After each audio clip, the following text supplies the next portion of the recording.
पांढऱ्या पायाची, कारण तिच्या डोळ्यात स्वप्न आहे उभ्या आयुष्याची. त्यात तिचा काय दोष, गेला पती देवा घरी, झाली तरुण विधवा होती कालची नवरी. त्यात तिचा काय दोष, गेला पती देवा घरी, झाली तरुण विधवा होती कालची नवरी. थट्टा केली न का न एका भाबड्या जीवाची, नका हिनवरे कोणी तिला पांढऱ्या पायाची, कारण तिच्या डोळ्यात स्वप्न आहे उभ्या आयुष्याची. तिचं हळदीचं अंग, ओला मेहंदीचा रंग. किती दिवस झाले होते? 8-15 दिवस झाले होते. तिचं हळदीचं अंग, ओला मेहंदीचा रंग, परी कपाळाला नाही आज कुंकुवाचा संग.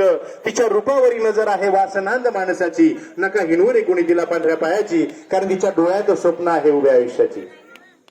स्वप्न सोनेरी पंखांनी तिला मारू द्या भरारी, स्वप्न सोनेरी पंखांनी तिला मारू द्या भरारी, स्वाभिमानानं जगू द्या स्वप्न साकार उद्या सारी. तिच्या नजरेत झेप आहे उंच आभाळाची, नका हिनवरे कोणी तिला पांढऱ्या पायाची, कारण तिच्या डोळ्यात स्वप्न आहे उभ्या आयुष्याची.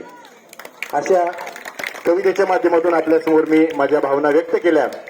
पुढे आले असतील असं वाटतं मला. पुढे बदलून गेले डायरेक्ट.